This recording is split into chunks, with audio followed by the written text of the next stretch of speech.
Hi there. Thanks for hanging around for this Friday edition of Jamaica Magazine.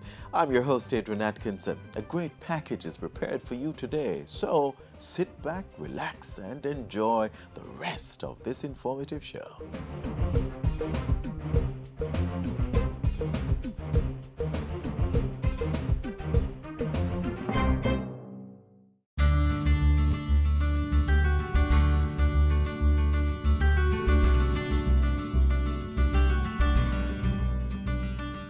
Hi, I'm Vanessa Megu. I'm the mother of an autistic child, Adriana Francis. It is Autism Awareness Month, and what I'd like from Jamaica as a parent of an autistic child is maybe a little bit more tolerance, a little bit more understanding. When we take them on the road, if they're in an unfamiliar situation, there are times when they'll throw what would look to you as like a tantrum, but it's actually a meltdown. Because for them, they are highly sensitive, and many times sounds that we can block out, feelings that we can analyze or we can assimilate, it's hard for them. They feel like all sounds are being thrown at them, all feelings are being thrown at them. They're overwhelmed with stimuli, with sensations, and for them, a part of the response to this overstimulation is for them to hit their heads, for them to scream, for them to behave in a way that as a society we may find unacceptable. But as a mother of an autistic child, I completely understand, and we're just asking for a little bit more tolerance from you.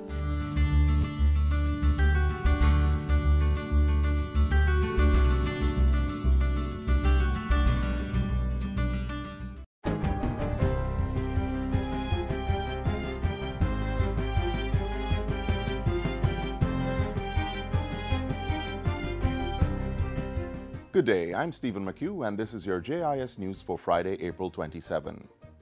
The Economic Growth Council, EGC, is reporting that it has achieved 66 of 111 growth initiatives since its establishment in April of 2016. This is a 59% completion rate of targets that were set to facilitate 5% economic growth for the country in 4 years.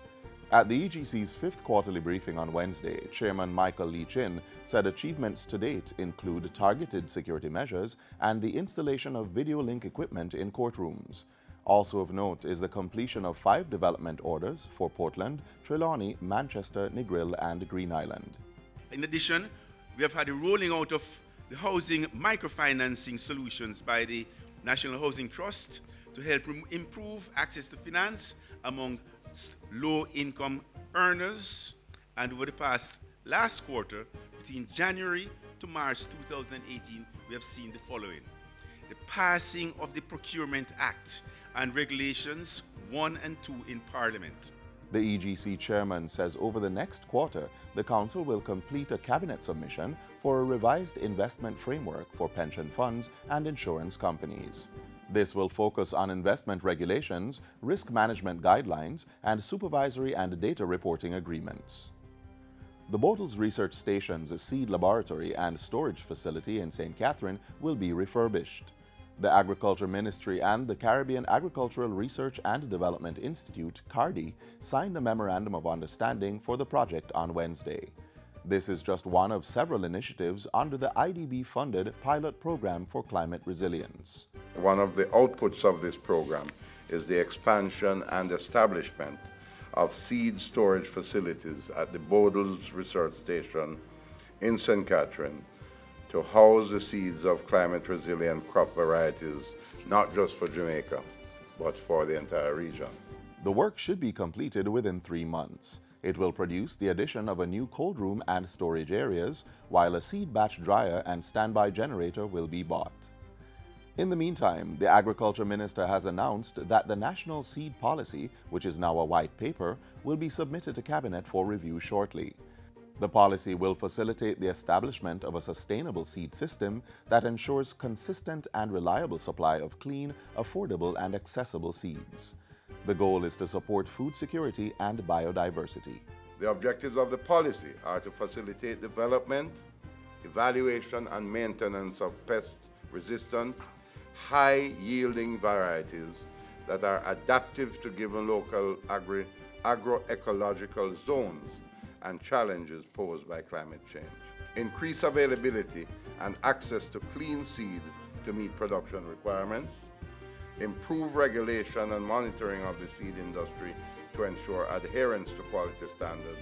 Minister Shaw says strides have already been made through the Clean Seed Development Program, which has produced Irish and sweet potato seeds using biotechnology.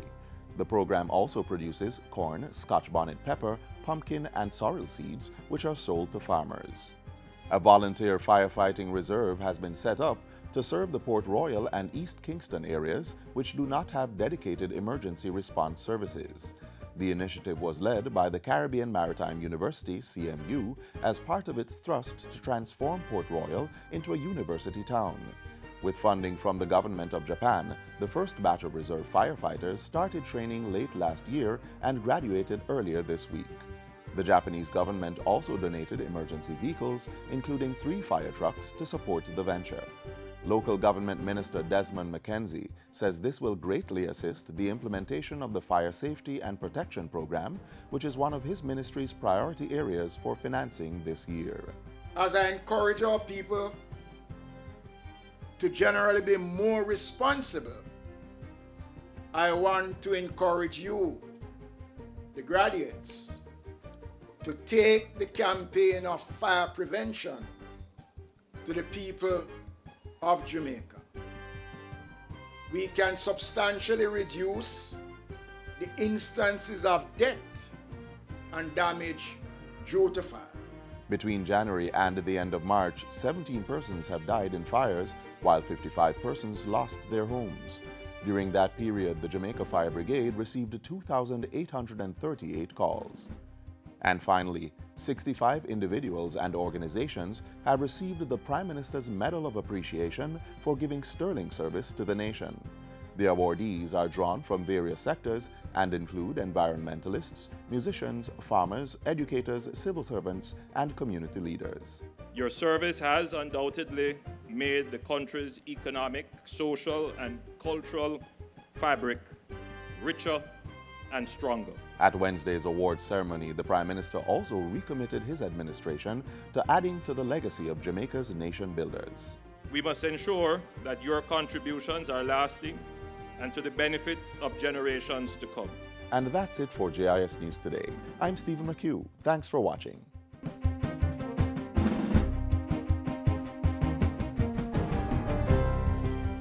We Jamaicans are a hard-working set of people, and we at the JIS know this. That's why after a hard day's work, you can simply pop onto our website, jis.gov.jm, and be in the know with government news and information. JIS, your information hub. Administrative Professionals Week ends tomorrow, and I'm sure companies and businesses have been using the time to show their secretaries, administrative assistants, and receptionists how much they care. Speaking of workers, here's a look at how the Labour Market Information System is being used by job seekers and employers.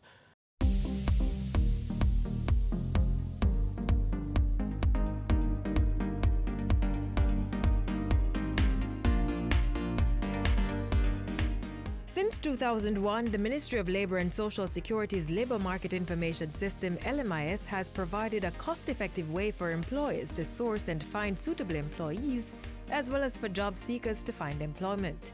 The LMIS has 3 components: the Labour Market Intelligence, LMI, the Skills Bank, and the Electronic Labour Exchange, ELE. These 3 components are interwoven to equip job seekers and employers to meet the demand of the labour market. The Labour Market Intelligence Department, LMI, collects labour market information and uses this information to determine trends and factors which influence the market. The department spearheaded the National Labour Market Survey 2017, which was tabled in Parliament by Honourable Minister Shahini Robinson. The survey identified 6 key findings. 1. Less than 1% of the workers in the participating firms were foreigners. 2. 80% of firms found it difficult to fill vacancies in their organizations. 3. Most firms were optimistic about their business prospects. 4. The hotel and restaurant services had the greatest opportunity for growth in the labor market. 5. Demand will be greatest for skills workers in production and services with 72%. And 6. 10% of the firms employed persons with disabilities. The survey is beneficial to policymakers, curriculum developers, students, job seekers, and employers who can use the information to assess imbalances in the labor market. Labor market intelligence is also utilized to better position the LMIS to meet the needs of clients. The Electronic Labor Exchange ELE is the core component of the LMIS. It's a critical tool for linking job seekers with employers where the in-office services are enhanced by an online portal. Persons can go and register on or offline. They can create their resume and post their qualifications. And we match those skill sets with jobs that are already posted by employers. What we do is to do preparatory work in terms of getting individuals ready for the world of work. And these are done through our employability skill sessions. And these are done effectively to allow for the individual person to be ready to go into an organization and display the relevant soft skills that we want in order to have productivity. It showed me that it doesn't matter what happened in the office or what is going to happen where you go. There's always help and strength there. You should just take the good from it and leave the bad where it is. Without the program, I would not have never gotten that training. Since its launch, the LMIS website has attracted more than 14,000 job seekers and over 1,000 employers, earning their trust and becoming a national employment portal. We have been partnering with the Ministry of Labour to have interns coming in and joining our team for 3-month periods. What they have been able to do is to come in and to create a steady pipeline for us of talent that we have been able to infuse into the workspace and to be able to fill our entry-level roles. The experience has been a good one for us. We've been able to find talent that we can transition into the organization, and most of them are still with us and doing very well. I am very grateful for the program. When I left high school, I was in and out of jobs. And thanks to the ELE program, I'm here at the COK Sodality. I've been to 3 departments thus far, and I must say it has been a very good experience. The LMIS is committed to serving Jamaica's labor force and has been building sustainable partnerships to enrich and increase access to the service. The latest of which has been through the New Employment Opportunities Project, which the executing body is youth. And what that does is to allow for our individuals who are conducting our employability skill sessions to be trained in global standards as to how to do it. It also facilitates a development of a mobile app that would allow for individuals to be able to access our web portal. In seeking to cement the public-private partnership, we have signed a memorandum of understanding with the Jamaica Library Service, with the Manchester Chamber of Commerce, and we intend to do that island-wide. Through this MOU, job seekers are able to use both facilities to access the services of the ELE portal, effectively allowing the LMIS increased penetration across the island. To improve human capital and labor market outcomes for the poor, the ministry has partnered with the Inter-American Development Bank, IDB, to develop and implement an on-the-job pilot for 1,500 PATH program beneficiaries. Through the Electronic Labor Exchange, we are targeting persons from these households between the ages of 17 to 25 for job placement. Now, before we place them in jobs, we want them to be able to function effectively in the labor market. We want them to be able to retain those jobs. And it is through retaining those jobs that we will truly break the intergenerational cycle of poverty. The LMIS is grooming and empowering Jamaicans to achieve their fullest potential by utilizing labor market information, promoting the services of the ELE, and strengthening labor market opportunities through partnerships. The Labor Market Information System, providing easier access to employment opportunities.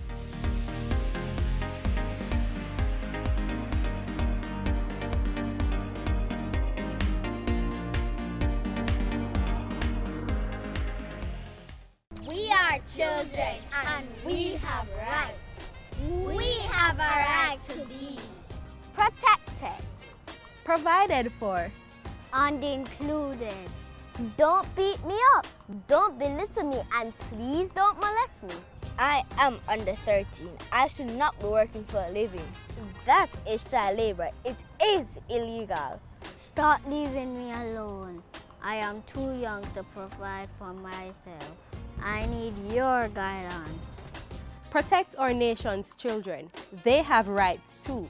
To learn more about children's rights, call or visit the offices of the Child Development Agency. I'm not sure if you're aware, but April is observed as Autism Awareness Month. The children and adults living and striving with this condition are no different than you or me. Sure, they have challenges, but who doesn't in one form or another? Just take a look at this family and challenge your perception of children with autism.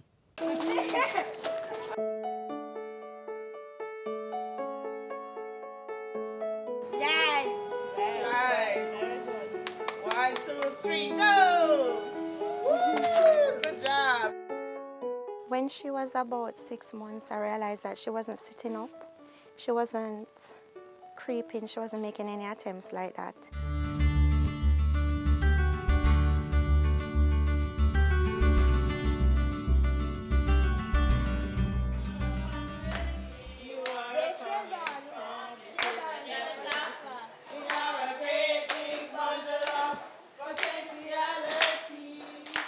As a newborn baby coming up, she didn't cry. She hardly cried and she didn't interact with me, really. She would make eye contact now and then. One of the signs of autism is that the children do not make eye contact. They tend to have sensitivity of their hand middles, their foot bottoms, and their mouths, oral sensitivity. Some of them take a long time to get used to changes, to different situations, to different persons. Adriana would be on the moderate to severe level of the spectrum, and she also has something called global developmental delays, meaning several areas of her development are affected. I listen to the... Good job. Good job. We're going to go to your favorite place ever, to the playfield. Time to pack up, Adriana. Time to pack up. For the child with autism, it's very difficult to move from one activity to another. Adriana has problems with those. Well, I have to find ways to distract her, like I'll sing with her. I'll say a favorite poem or something that will distract her. I give her a toy that will distract her from what she's doing and get her interested in something else.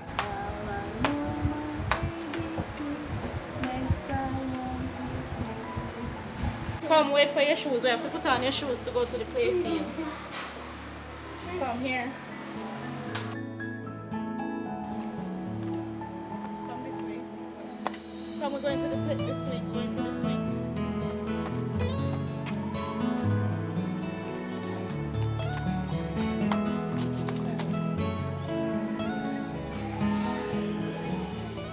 She likes to be actually free in her environment, and so any opportunity given, she'll be running away. And as such, the shadow is very, very important in her life in order to help her to know danger and to keep her on focus. I've been a shadow for Adriana since September 2013. I help her with her academics, self-help skills, social skills. For instance, carrying her to the playground. In all areas, I watch her for the whole day that she's at school.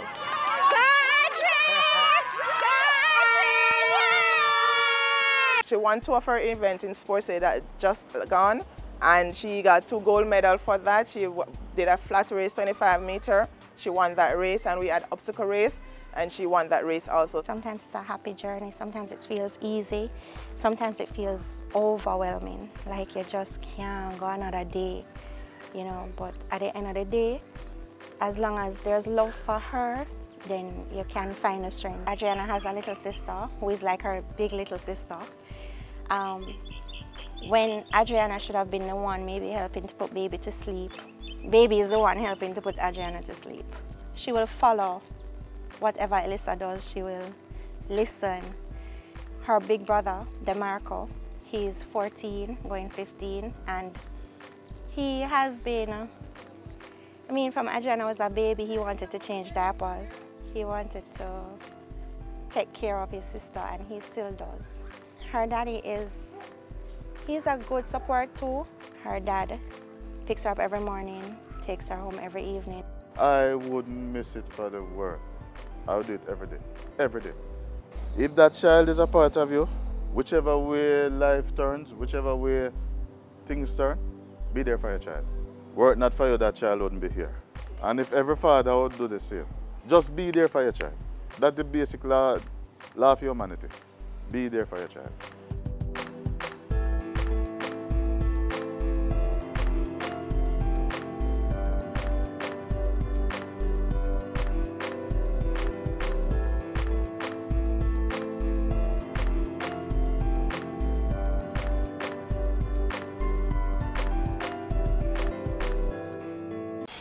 Let's get a little breeze on this land. All right. Now let's get some bounce in the rhythm. All right. Let's get some fire on our hearts. Now that is what we call all right. Run, come, get some Jamaica. Jamaica is the dream destination for many tourists, not because of our beautiful white sandy beaches or our almost ever-present sunshine. Our country is loved because of its rich natural resources and the unapologetic creativity of our people. Watch now as a few Jamaicans demonstrate just how rich in resources we are. Droplets of beads, creatively designed metals, painted wood, all handcrafted to adorn the neck, face, or limbs. Made from natural resources found on the island, local costume jewelers are designing a niche for economic empowerment. Natural handbands. These are like from lucky seeds and RSI, and these bracelet is from copper with seed mixed in. And we have bamboo handband. We have leather handband over here, and we have wallets, sandals, and pipes and chalices. Natural, all handmade right here in Jamaica.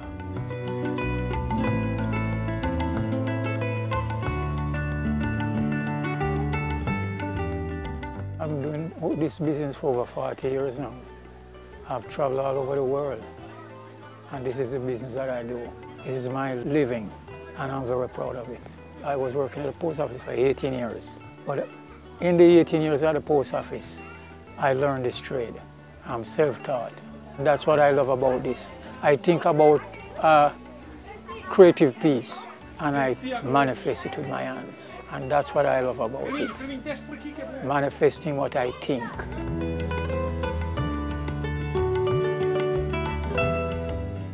So we have two lines here. We have one called the Heavenlies, and then we also have another line that's completely made out of paper, crafted from scratch, hand-painted by a fine artist and varnished. And that one is called Inspired by Nature. And if you look at it, you'll see things that remind you of sunsets or hillsides and mountainous reliefs and fruits and flowers. We have some freshwater pearls, we have shells, we have upcycled, I would say, materials that we used to make the earrings, so paper. So, and we do a lot of seeds and shells. I work a lot with shells. So those sorts of things. I'm telling you this, we don't know how rich we are. We're a very rich country. I'd love if we could concentrate on developing our skills and using our local product and advance. We are so rich that it's confusing sometimes to see what we're doing, so much stupid things. Killing each other, robbing each other. We don't have to do that. We have everything here. So we need to just concentrate and focus and be positive and use the things that we have, because we have a lot. Just being more mindful of what you're doing every day and what you're using every day, you know. Paper instead of plastic, that's kind of, you know, the stereotypical answer, but really thinking about where you're buying your products. Are you buying things that are locally made? Are you buying things that are imported more than the locally made?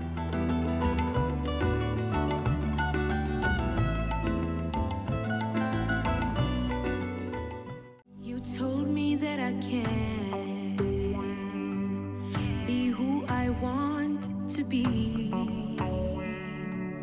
You say that I'm the future,